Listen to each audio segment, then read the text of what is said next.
theolojia mnayotaka kuniambia leo sio theolojia mlionifundisha nikiwa seminari. Kwa heri, naondoka. Kwa sababu niliibiwa. Wakati ule haikuwa hela nyingi sana. Waliiba milioni 18 tulizogundua mwanzoni. Wakaenda kujenga baa moja kubwa sana kule kwenye makao ya jeshi kule. Unapoenda pale airport, mbele kidogo kuna barabara kwenda kushoto. Okay. Sasa siri ya kuondoka sio hiyo. Siri ya kuondoka, kumbe niliyemwajiri mimi bila kujua ni mdogo wa baba askofu.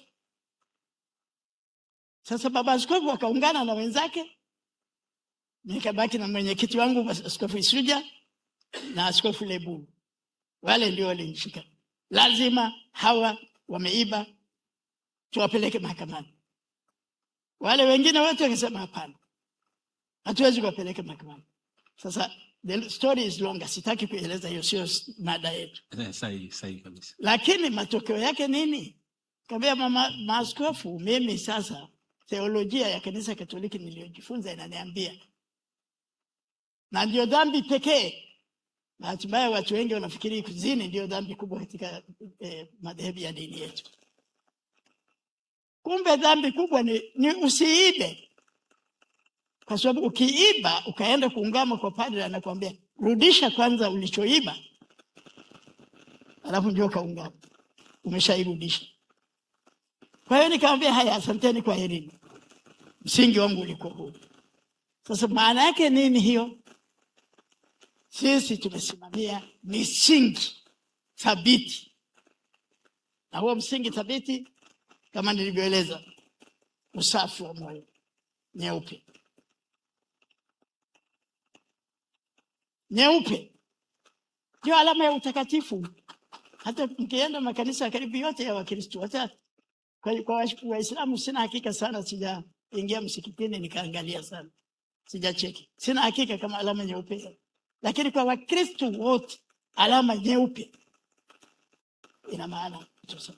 Chadema kinamnyika kwa kuongozwa na Mwenyezi Mungu wakatuwekea nyeupe, ikafuta hata ile alama nyekundu wenzetu waliotaka kutupiga nayo, ile ikafunikwa kwa sababu tuna nyeupe, usafi wa moyo. Na ndio maana Chadema mpaka leo, mpaka kesho itasimama, kwa sababu angalia nyeupe inavyopendeza. Nyeupe ikiwepo mahali, na amani inakuwepo, upendo unakuwepo, na Mungu anateremka kutoka anakoishi. Naamini Mungu anaishi mbinguni, anateremka anakuja kukaa na yeye, kwa sababu yeye ni watu wa amani.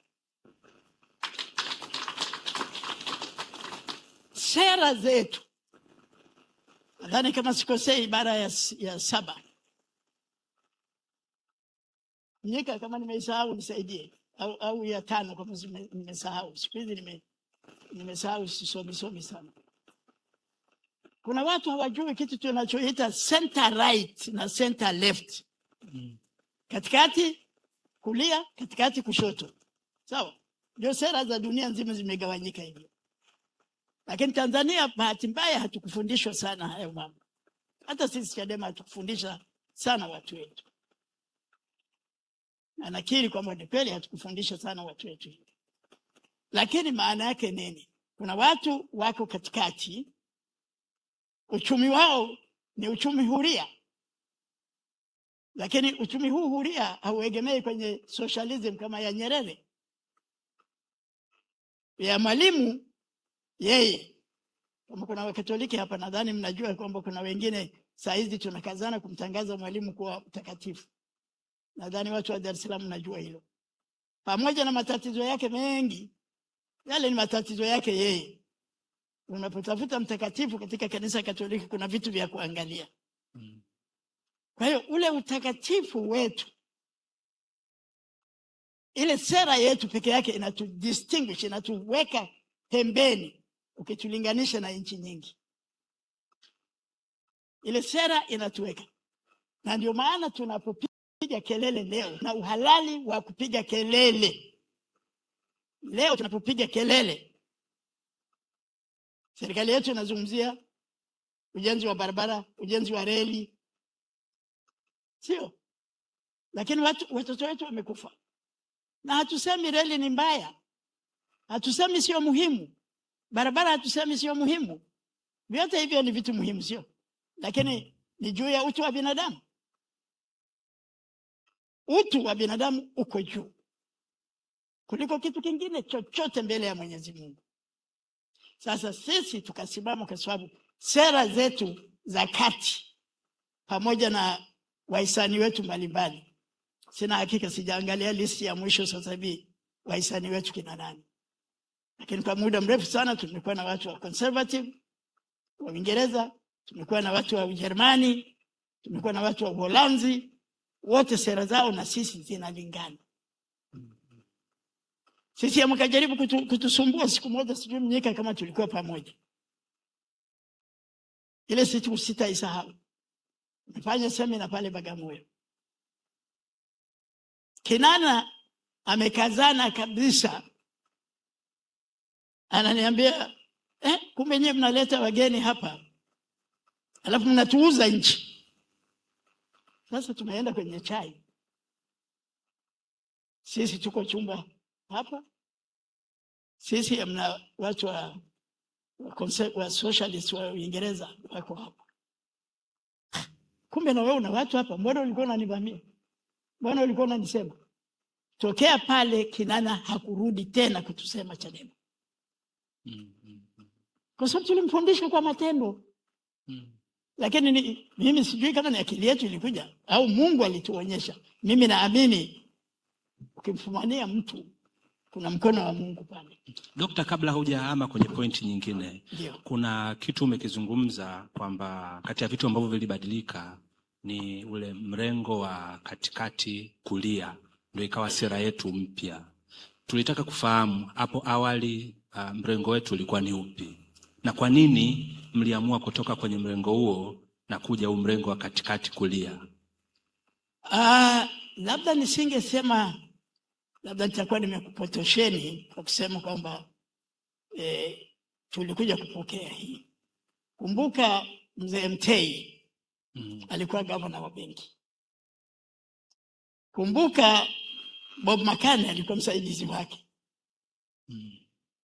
CCM ilikuwa na sera inayoelekea kwenye ukomunisti. Ujamaa, lakini basically ni ukomunisti. Yeye ambao hamkuishi maisha kama tulivyoishi sisi, nadhani hata hutaelewa ninachotaka kusema. Mimi nimeishi pale Karatu kwa sababu vijiji vya mwanzo vya ujamaa vilianzia Karatu. Saa 12 asubuhi kengele inapigwa. Kijiji kizima mnapaswa kutoka, mnaenda shambani. Na shamba ni la pamoja. Hakuna shamba la mtu mmoja mmoja. Mashamba yote ni ya jumla. Tunalima pamoja. Saa 5 asubuhi. Nimeishi hayo maisha. Sio nazungumza nimeyasoma. Hapana, nimeishi. Sisi tulikuwa na vijiji vitatu vikubwa sana vya ujamaa Karatu. Majina si muhimu kwa sababu hamtayashika anyway. Sasa wakati huo tuliishi ule ujamaa kama ulivyo China na ulivyo Russia ya wakati ule.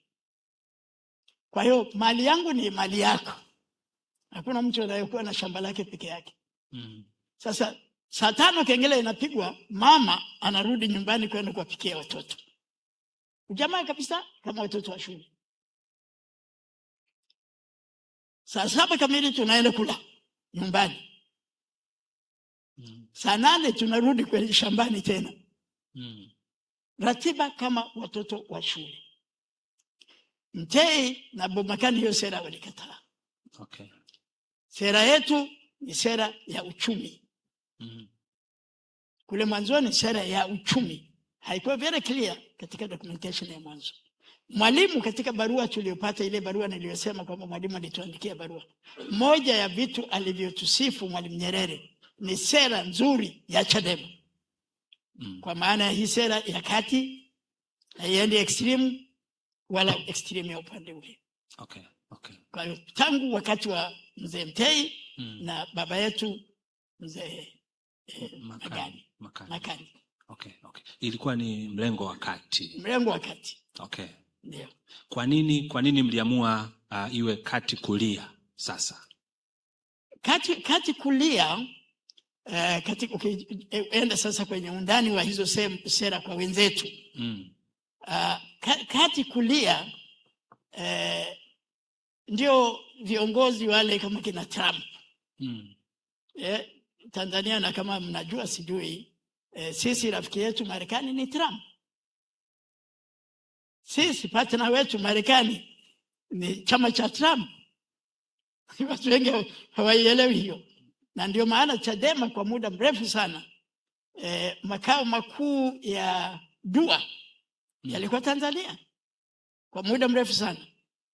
Okay. Sikumbuki tuliacha. Kwa sababu hizo kwamba sera zetu ni kati kulia.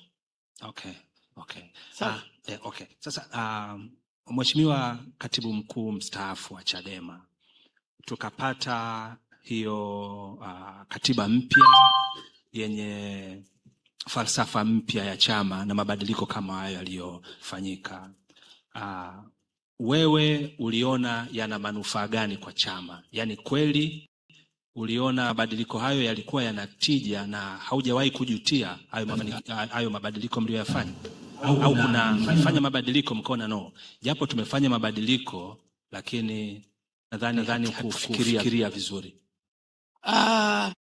Mbele ya Mungu, bahati nzuri mimi nimesoma Ulaya. Baada ya seminari nikapelekwa Roma, nikapata PhD yangu kwenye sheria za kanisa Katoliki. Lakini katika kipindi hicho cha kukaa Roma, nimeishi Ujerumani, nimeishi Netherlands, Uholanzi,